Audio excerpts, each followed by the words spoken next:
on the block with the chopstick. No, I'm not Blueface. Niggas know I mop shit. Blah, blah, blah, blah, blah, cause he talking out. Blah, blah, blah, blah, blah, he ain't walking out. Just the other day, another nigga I was marking out. Uzi on demand, we ain't never gotta talk it out. Baby, what you asking, what's your question? I'm dangerous in the field and I love wearing fashion. Tusi get it crockin' if another homie lacking. F&N lay him down or he tracking. Same nigga dissing on the neck, say he ramping. I go on a murder spree like Manson. Chopper hit a nigga arm, leg, now he dancing. Put a nigga on 1,000,000 hits, now he trending. Yeah, I don't trust no mark, no hoe, no bop, no op, no bitch, no blop, blop. I get in that mode so fast, on his ass for the count, don't make me hit you with the blop, blop way.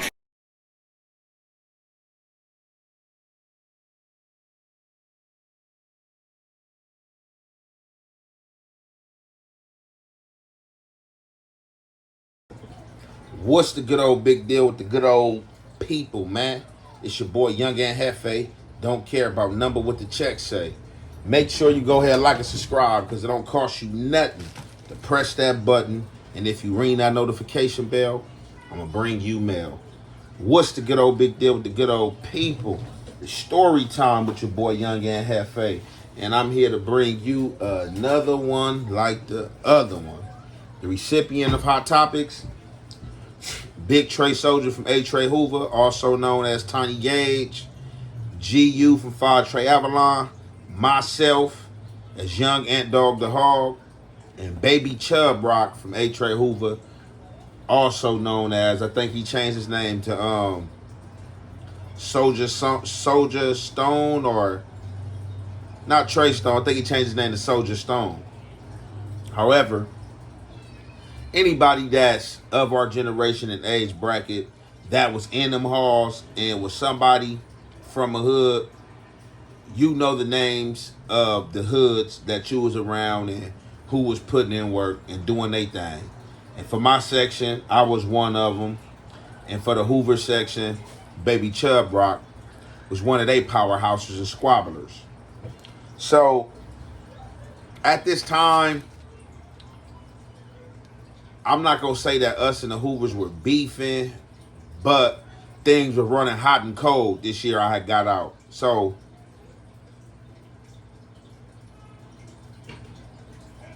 I get out, right? This like 2006. Oh, excuse me. I caught almost caught a memory lapse and almost merged a different year and another story together. So this day back 2006, I had peanut butter Aurora with the tan seats, you know what I'm saying, on the tools. It had got cracked and I was still like semi driving it around because I didn't have the money at the time to fix it. In the day that it had just got out the shop, it got right in another car accident on my way to my hood day. It wasn't out the shop 10 minutes before me driving down Manchester, listening to E40, Ghost Ride the Whip, Ghost Ride the Whip. I'm trying to ghost ride the whip, and I ghost ride it right into the back of the homie Burton Aurora. It was ugly. It was August 3rd, 2006. We was on our way to our hood day. That canceled. Did that cancel the hood day for me? Well, I'm not going to say that canceled the hood day. I'm trying to remember what happened. I can't remember what happened that hood day, but it didn't cancel the hood day. So what we did, being that it was a homie-on-homie collision, I pulled to the side, pulled down Vermont, turned down 87, started driving down street in the community, drove across Normandy, ended up driving on 87 to LaSalle, and I ended up parking the car right there by LaSalle Elementary, and I hopped in the car with some other homies, and we was on our way back to the freeway, which we were on our way to before the accident, on our way to our community day. So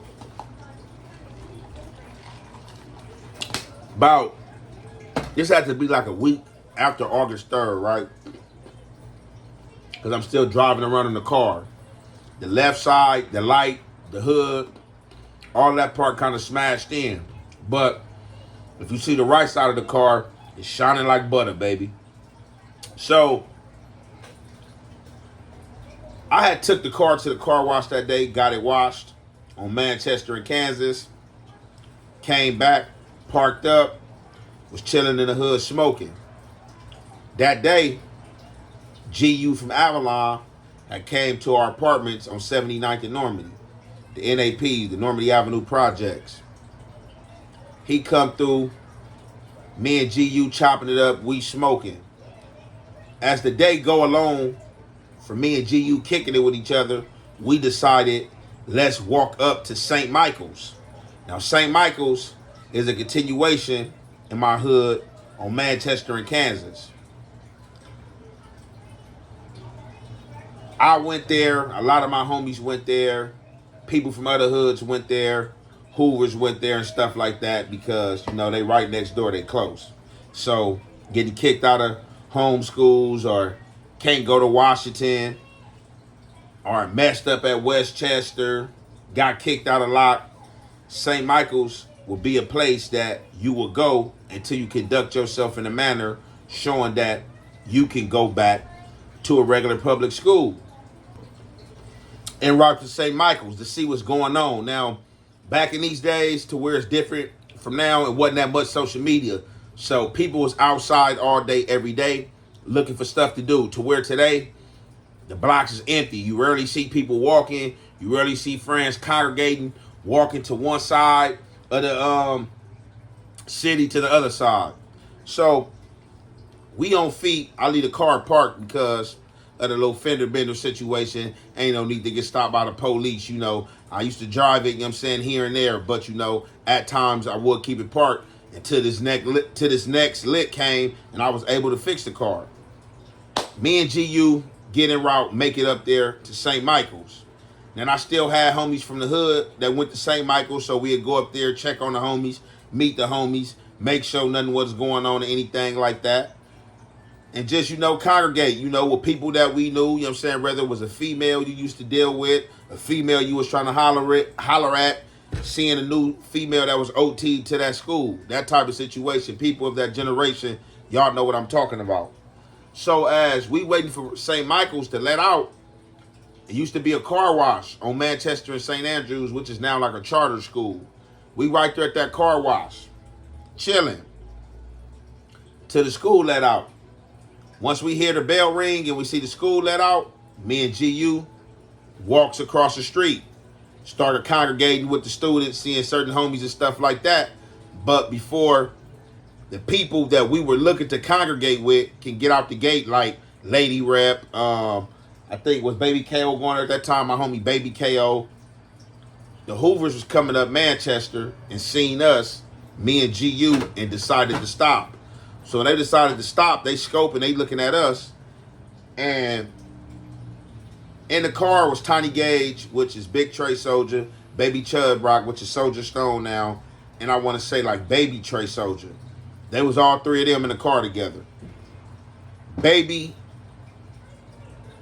Chubb Roc is familiar with me, as well as Baby Trey Stone was both familiar with me. I had never met Tiny Gage. You know, Tiny Gage was in and out of jail. He was one of those guys, those members of the JOB, you know what I'm saying, Hoover little clique, you know what I'm saying? One of, like, you know, first generation members, and I think you could say like kind of like helped found it. Never met him, you know what I'm saying? Me in my adolescence, being back and forth in jail, and him older, going back and forth in jail, we ain't missed each other, you know what I'm saying? So when he pull up, they pull up to bang on us. And I'm already irritated because they pulling up to bang on us in my community. Anybody that's from your hood, you know, if you in your hood, you chilling, and a person just see you, but hey, what's up, where you from? And in your head, you like, where you at? What you mean where I'm from? So he pull up, hey, where you from? I'm from A-Trey Gangsters, West Side Hoover. All right. So Chubb Roc and Baby Trey Soulja like, oh no, you know, that's Ant from A-Trey Gangsters. They talking to him, woo. So he look at the homie GU from 5 Trey Avalon and ask him, you from Gangsters too? The homie GU like, yeah, cuz I'm from 5 Trey Avalon. He tell the homie GU, hey, don't fuzz me, groove. So when he say that, now and again I become offended because it's like, right here in the community, GU is with me, we getting banged on in the hood, and now GU is getting told, don't fuzz him, and we Crips. So Once that happened, GU like frowned his face up like, what? And I say something, I'm like, bro, what you mean, bro? Like we Crips, bro. Woo woo. And whatever else I said, I'd be a lie if I just made up and tell you I remember what I told him. But I definitely intercepted and spoke up like, hey, bro, what you mean? Woo woo woo. Chubb Roc and Baby Trey Soulja, they intervened with their older homie and was like, no, you know, man, it's the homie, bro. Ooh, you know, man, stuff straight, blah, blah. From there, I shook hands with Baby Chubb Roc and I shook hands with Baby Trey Soulja. They all hopped in the car.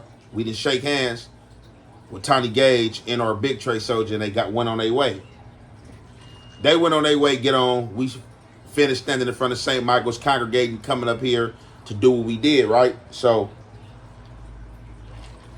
as we chilling, I guess this situation is playing on GU mind and messing with GU head because GU like, hey, bro, on gangsters, they got me effed up. I'm like, what's up? He like, man, bro, he told me that he don't fuzz him, bro. Woo, woo. So I'm like, yeah, bro, that was kind of bizarre. So I'm like, what you want to do? You want to fade? So he like, yeah. So I'm like, all right. So at St. Michael's was letting out and all that was going on. After school, everybody used to walk down the street to the KFC. That's on Manchester and Butler. So I'm already knowing the homies down there. I'm knowing Hoovers down there. People who go to the school down there. I tell GU, come on, we walking in that direction to go find out if we can run into Trey Soulja and Chubb Roc, because that's in the direction they went. We don't know if they up here at this KFC, but like I said, this was a meeting ground where everybody used to go out at the school, congregate in the parking lot, order food, smoke, and stuff like that. So while we en route, which is not too many yards, by like a 15, 20-yard walk, we get to the corner of Manchester and Butler where the KFC was at. As always, after school, the parking lot full with everybody. We make it in the parking lot. We obsessing the scene. As we obsessing the scene, man, out of nowhere, somebody I grew up with on 79th and Normandy in our little mini projects, which is like a sister, homegirl E-Baby, she pulled down on me like, hey, bro, whoa, I just got into it with somebody from Hoover. So I'm like, what? I'm like, for what? What happened? She like, well, dude was trying to holler at me, and I told him I was straight or whatever the case may be, and he just started tripping like, hey, B, you a wooty woo. You know what I'm saying? He got to calling her, you know, the disrespectful term for neighborhood. Like, hey, you a wooty woo. You a wooty woo. She like, what? Like, I'm not none of that. I grew up over here. Woo, woo. You know what I'm saying? This the area, you know what I'm saying, that I identify with and represent, if anything. So she's informing me of all this is happening, and I'm like, well, who was it? So when she walked me up on the dude, it was a light-skinned, green-eyed dude, and his name was Bay C, you know what I'm saying, from 74 Hoover. So I'm like, hey, bro, you got a problem, you know what I'm saying, with my people, whoop. So he turned up on me. What, groove? I don't even remember what he said, but he definitely turned up. He was Swaggy P. You know what I'm saying? There was other few Hoovers around, so I'm pretty sure, you know, he was feeling himself. So from him turning up like that, furthermore, I'm like, for sure, we got to get down. And I come on my shirt. When I come on my shirt, see, when I was in shape and sized up, you couldn't see the size really with my shirt on. It looked like, okay, regular, he looked cool. But when I came out that shirt, and you seen that boldness and all that definition, it made him kind of change his mind and was like, oh, well, hold on, bro, what you talking about? And he kind of took a step back. And then Tiny H Rap, my boy Aaron from 83 Hoover, he was right there. He stepped up and was like, hey, Groove, you know, you was kind of being hostile and whoop-de-whoop. Now Groove out his shirt, trying to get a fade, bro. Like, you can't be, like, changing your energy. Ooh. So, furthermore, me and Andrew, Tiny H Rat, you know, We went to school together and got some history. He turned on me like, hey, Ant, bro, you already know it's all love. It ain't no disrespect, bro. Dude he ain't tripping. He ain't on that. I'm like, all right, bet for sure. I put my shirt back on. Go talk to the homegirl E-Baby. As all this going on, unbeknownst to me, either Tiny Gage and Trey Soulja and Chubb Roc was in this parking lot on the other side, or they had just pulled up.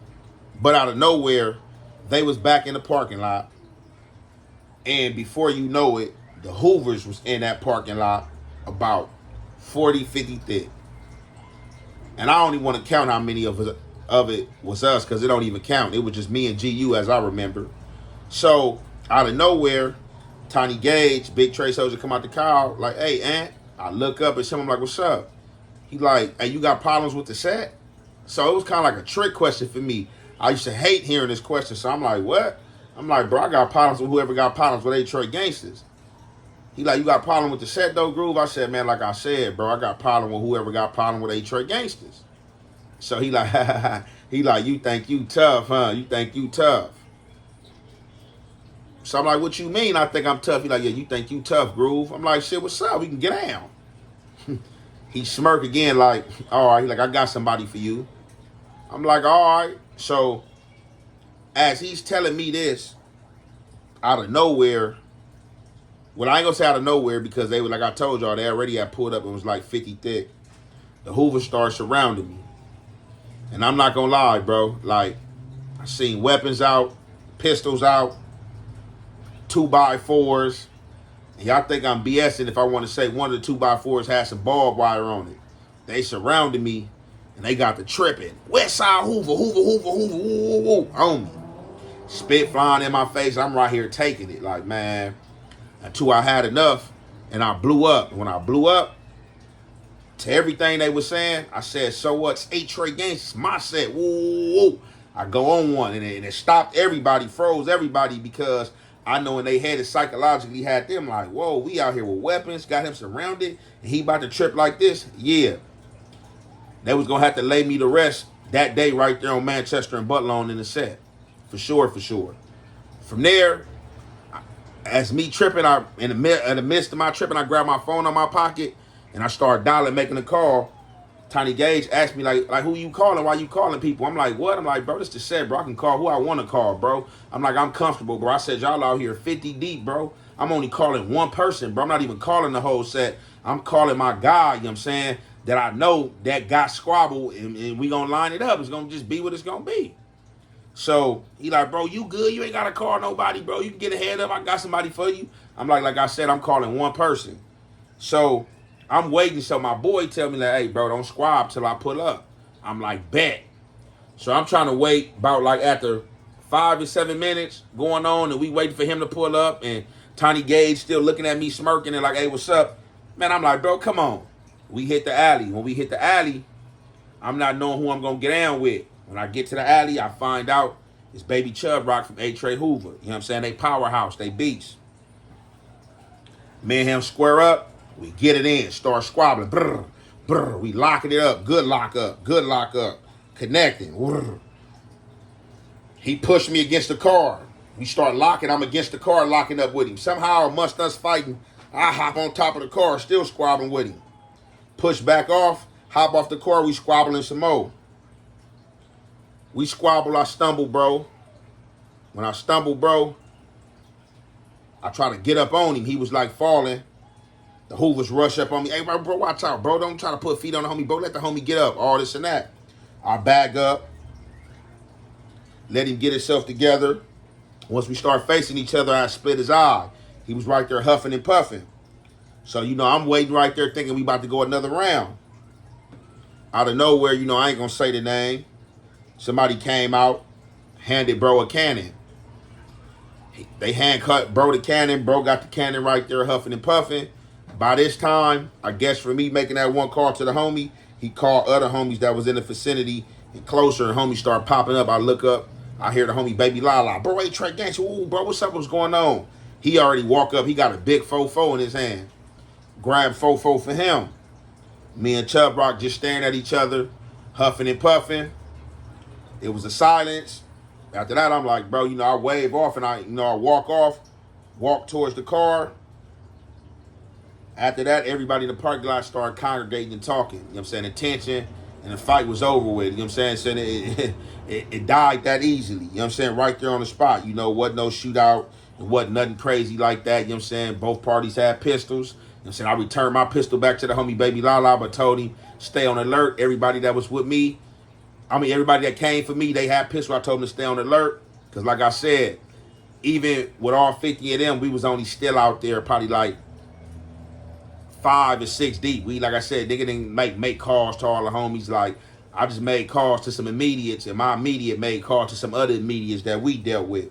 And and that was the situation. After the fact, when we was leaving, Baby Chubb Roc, after he got over whatever he was going through pertaining to us squabbling and him grabbing that cannon, he came up and shook my hand, you feel me? As an honorable opponent, would do. He came up and shook my hand. I shook his hand, and it was good. I didn't have no tension, but I did feel some type of way about me and him getting down because the situation really happened with me and Tiny Gage, and then with me and Basie, then it ended up with me and Chubb Roc getting down. But that's the way things go sometimes in these gang world, and them the times when it was fun. You know what I'm saying? Yeah, they was picking up guns, they was doing their thing. The killings was heavily, but like if you did have a little mix max and you wasn't into like just no high beef with nobody, you could get that fade. So with that being said, I'm gonna conclude that right there. It's your boy Young and Hefe. Don't care about number what the check say. Make sure you go ahead and like and subscribe because it don't cost you nothing. Press that button, and if you ring that notification bell, I'm gonna bring you mail. Out the gate, on the regular, I sit back and observe the way most of you niggas fake fuck with each other. Low-key beefing about these hoes. I ain't gonna let a nigga fake fuck with me. So if a nigga tell you he don't fuck with me, it's because he can't fuck with me.